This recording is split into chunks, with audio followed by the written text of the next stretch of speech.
IPL 2025లో భాగంగా Chennai Chepauk stadium వేదికగా జరిగిన మ్యాచ్లో రాయల్ ఛాలెంజర్స్ బెంగళూరు జట్టు దుమ్ము లేపింది. బ్యాటింగ్, బౌలింగ్లో అదరగొట్టిన ఆర్సీబీ చెన్నై సూపర్ కింగ్స్పై ఘన విజయం సాధించింది.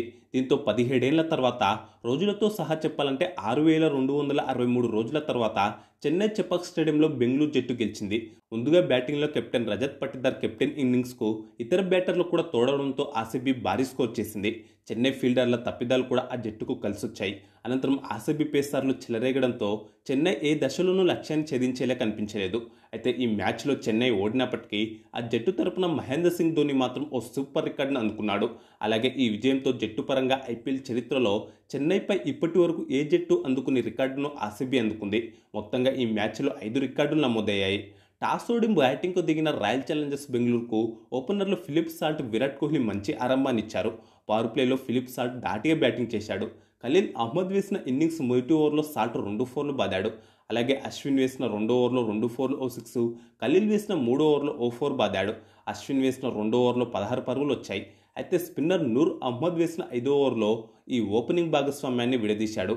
5 ఫోర్లు ఒక 6తో 16 బంతుల్లోని 32 పరుగులు చేసిన సాల్ట్ను పెవిలియన్ చేర్చాడు. ధోని అద్భుత స్టంపింగ్తో సాల్ట్ స్టంపౌట్ కాక తప్పలేదు. దీంతో 45 పరుగుల వద్ద ఆర్సీబీ మోటి వికెట్ కోల్పోయింది. జడేజా వేసిన 7వ ఓవర్లో వన్ డౌన్ బ్యాటర్ పడిక్కల్ 2 ఫోర్లు ఒక 6 బాదాడు. ధాటిగా ఆడుతున్న దేవదత్ పడిక్కల్ను 8వ ఓవర్లో స్పిన్నర్ అశ్విన్ అవుట్ చేశాడు. ఎక్స్ట్రా కవర్ మీదుగా పడిక్కల్ ఇచ్చిన క్యాచ్ను రుతురాజ్ గైక్వాడ్ అందుకున్నాడు. 2 ఫోర్లు 2 సిక్స్లతో 14 బంతుల్లో 27 పరుగులు చేశాడు పడిక్కల్. దీంతో 76 పరుగుల వద్ద ఆర్సీబీ 2వ వికెట్ కోల్పోయింది. కాగా పడిక్కల్ను అవుట్ చేయడం అశ్విన్కి ఇది రెండోసారి. అశ్విన్ బౌలింగ్లో 16 బంతులు ఎదుర్కొన్న పడిక్కల్ 19 పరుగులు మాత్రమే చేసి 2 సార్లు అవుట్ అయ్యాడు. మరోవైపు విరాట్ కోహ్లీ నిదానంగా బ్యాటింగ్ చేశాడు. పతిరన్న వేసిన 11వ ఓవర్ మొదటి బంతి బౌన్సర్గా వచ్చి విరాట్ కోహ్లీ హెల్మెట్కు బలంగా తాకింది. దీంతో వెంటనే ఫిజియో వచ్చి కోహ్లీకి కంకషన్ చేశాడు.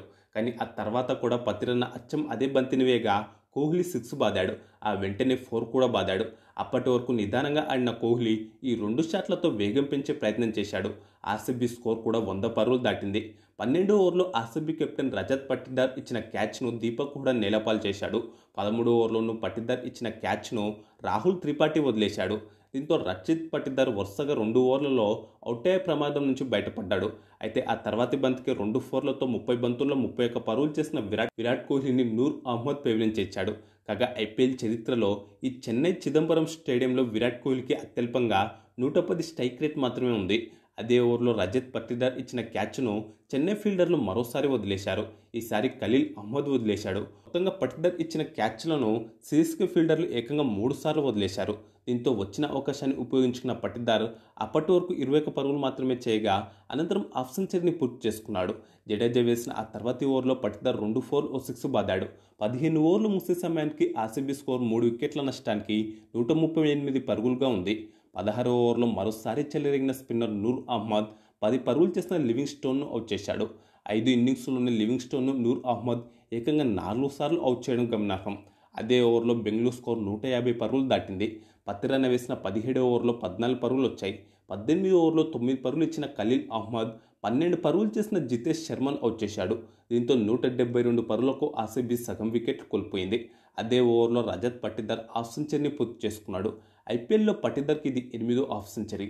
దీంతో విరాట్ కోహ్లీ తర్వాత చెన్నై చెపాక్ స్టేడియంలో హాఫ్ సెంచరీ చేసిన రెండో ఆర్సీబీ కెప్టెన్గా రజత్ పటిదార్ రికార్డును నెలకొల్పాడు. అలాగే 2024 నుంచి చూసుకుంటే పటిదార్కి ఇది 6వ హాఫ్ సెంచరీ. దీంతో విరాట్ కోహ్లీ తర్వాత 2024 నుంచి అత్యధిక 50+ స్కోర్లు సాధించిన రెండో బ్యాటర్గా రజత్ పటిదార్ రికార్డు నెలకొల్పాడు. ఇక 19వ ఓవర్ను పతిరన్న అద్భుతంగా బౌలింగ్ చేశాడు. ఒకే ఒక్క పరుగు ఇచ్చి 2 కీలక వికెట్లు తీశాడు. 4 ఫోర్లు 2 సిక్స్లతో 32 బంతుల్లో 51 పరుగులు చేసిన రజత్ పటిదార్ వికెట్ తీశాడు. అలాగే కృణాల్ పాండ్యాను డకౌట్ చేశాడు. అయితే సామ్ కరన్ వేసిన చివరి ఓవర్లో టిమ్ డేవిడ్ హ్యాట్రిక్ 6లు బాదడంతో మొత్తం 19 పరుగులు వచ్చాయి. నిర్ణీత 20 ఓవర్లలో రాయల్ ఛాలెంజర్స్ బెంగళూరు జట్టు 7 వికెట్ల నష్టానికి 196 పరుగులు చేసింది. 8 బంతుల్లోనే 22 పరుగులు చేసిన టిమ్ డేవిడ్ నాటౌట్గా నిలిచాడు. చెన్నై బౌలర్లలో స్పిన్నర్ నూర్ అహ్మద్ 3 వికెట్లతో చెలరేగాడు. మిగతా బౌలర్లలో పతిరన్న 2 వికెట్లు తీయగా ఖలీల్ అహ్మద్, అశ్విన్ చెరో వికెట్ తీశారు. ఈ ఇన్నింగ్స్ మొత్తంలో చెన్నై ఫీల్డర్లు ఏకంగా 4 క్యాచ్లు వదిలేశారు. అందులో క్యాచ్లు పటిదార్వే 3 ఉన్నాయి. దీంతో బెంగళూరు భారీ స్కోర్ చేయగలిగింది.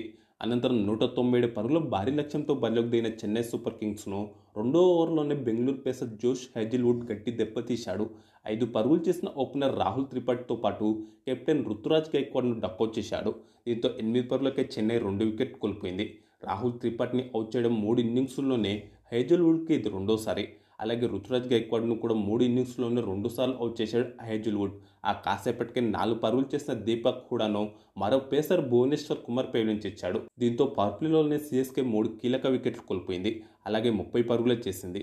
కాగా 2024 నుంచి ఇప్పటి వరకు పవర్ప్లేలో చెన్నైకి ఇదే అత్యల్ప స్కోర్. ఆ కాసేపటికే 8 పరుగులు చేసిన సామ్ కరన్ను స్పిన్నర్ లివింగ్ స్టోన్ అవుట్ చేశాడు. దీంతో 52 పరుగులకే 4 వికెట్లు కోల్పోయిన చెన్నై కష్టాల్లో పడింది. కాగా 3 ఇన్నింగ్స్లోనే దీపక్ హుడాను భువి 2 సార్లు అవుట్ చేశాడు. కష్టాల్లో పడిన చెన్నైని రచిన్ రవీంద్ర, శివం దుబే ఆదుకునే ప్రయత్నం చేశారు.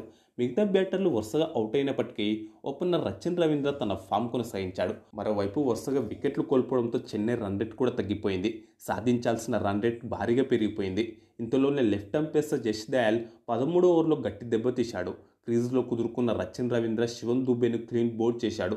ఒకే ఓవర్లో 2 వికెట్లు పడడంతో 80 పరుగులకి 6 వికెట్లు కోల్పోయిన చెన్నై పీకలో కష్టంలో పడింది. రచిన్ రవీంద్ర 5 ఫోర్లతో 31 బంతుల్లో 41 పరుగులు చేయగా శివం దుబే 15 బంతుల్లో 2 ఫోర్లు 1 సిక్స్తో 19 పరుగులు చేశాడు. ఆ కాసేపటికి 11 పరుగులు చేసిన అశ్విన్ లివింగ్ స్టోన్ బౌలింగ్లో అవుట్ అయ్యాడు. దీంతో 15.2 ఓవర్లలో 99 పరుగులకి 7 వికెట్లు కోల్పోయిన చెన్నై ఓటమి అంచున నిలిచింది. అనంతరం ధోని, జడేజా కలిసి చెన్నై ఇన్నింగ్స్ను ముందుకు తీసుకెళ్లారు. ధోని ఏకంగా 9వ స్థానంలో బ్యాటింగ్ చేశాడు. కాగా పవర్ ప్లేలోనే 3 కీలక వికెట్లు కోల్పోవడంతో చెన్నై ఏ దశలోనూ లక్ష్యాన్ని ఛేదించేలా కనిపించలేదు. ఆ జట్టు బ్యాటర్లు కూడా ధాటిగా ఆడలేకపోయారు. డిఫెన్సివ్ మోడ్లోనూ బ్యాటింగ్ చేశారు. 2 ఫోర్లు 1 సిక్స్తో 19 బంతులు 25 పరుగులు చేసిన జడేజా హేజిల్వుడ్ వేసిన 19 ఓవర్లో అవుట్ అయ్యాడు. ఈ మ్యాచ్లో చేసిన రన్స్ ద్వారా ఐపీఎల్లో జడేజా 3000 పరుగులను పూర్తి చేసుకున్నాడు. అయితే ఈ మ్యాచ్లో చెన్నై ఓడినప్పటికీ ధోని బ్యాట్ నుంచి 6లు 4లు చూడాలనుకున్న అభిమానుల కోరిక మాత్రం నెరవేరింది. 19 ఓవర్లో 2 ఫోర్లు బాదిన ధోని చివరి ఓవర్లో 2 6లు 4 బాది తనలోని వింటేజ్ ధోనిని చూపించాడు. తనలోని పస ఇంకా ఏమాత్రం తగ్గలేదని నిరూపించాడు. మొత్తంగా నిర్ణీత 20 ఓవర్లలో చెన్నై సూపర్ కింగ్స్ జట్టు 8 వికెట్ల నష్టానికి 146 పరుగులు చేసింది. దీంతో 50 పరుగుల తేడాతో రాయల్ ఛాలెంజర్స్ బెంగళూరు జట్టు ఘన విజయం సాధించింది. దీంతో ఐపీఎల్ చరిత్రలో చెన్నై సూపర్ కింగ్స్ జట్టుపై అత్యధిక పరుగుల తేడాతో గెలిచిన జట్టుగా రాయల్ ఛాలెంజర్స్ బెంగళూరు జట్టు చరిత్ర సృష్టించింది. అంటే చెన్నైపై 50 పరుగుల తేడాతో గెలిచిన తొలి జట్టుగా బెంగళూరు నిలిచింది. ఈ విజయంతో పాయింట్ల పట్టికలో ఆర్సీబీ మొదటి స్థానానికి దూసుకెళ్లింది. 3 ఫోర్లు 2 సిక్స్లతో 16 బంతుల్లోనే 30 పరుగులు చేసిన ధోని నాటౌట్గా నిలిచాడు. ఆర్సీబీ బౌలర్లలో జోష్ హేజిల్వుడ్ 3 వికెట్లతో చెలరేగగా యష్ దయాల్ 2, లివింగ్ స్టోన్ 2 వికెట్లు పడగొట్టాడు. భువనేశ్వర్ కుమార్ 1 వికెట్ తీశాడు. రజత్ పటిదార్కు player of the match award దక్కింది. కాగా ఈ విజయంతో చెన్నై చెపాక్ మైదానంలో రాయల్ ఛాలెంజర్స్ బెంగళూరు జట్టు 6263 రోజుల తర్వాత మళ్లీ గెలిచింది. చివరగా 2008లో ఈ మైదానంలో ఆర్సీబీ గెలిచింది. ఆ తర్వాత వరుసగా 8 మ్యాచ్ల్లో ఓడింది. తాజాగా అంటే 17 ఏళ్ల తర్వాత ఇక్కడ బెంగళూరు మళ్లీ గెలిచింది. మరోవైపు ఈ మ్యాచ్లో చేసిన రన్స్ ద్వారా ఐపీఎల్ చరిత్రలో చెన్నై సూపర్ కింగ్స్ తరపున అత్యధికంగా 4695 పరుగులు చేసిన బ్యాటర్గా ధోని చరిత్ర సృష్టించాడు. ఈ క్రమంలో 4687 పరుగులు చేసిన సురేష్ రైనా రికార్డును ధోని బద్దలు కొట్టాడు. ఇక ఈ వీడియో మీకు నచ్చితే లైక్, కామెంట్, షేర్ చేసి మన ఛానల్ను తప్పకుండా సబ్స్క్రైబ్ చేసుకోండి.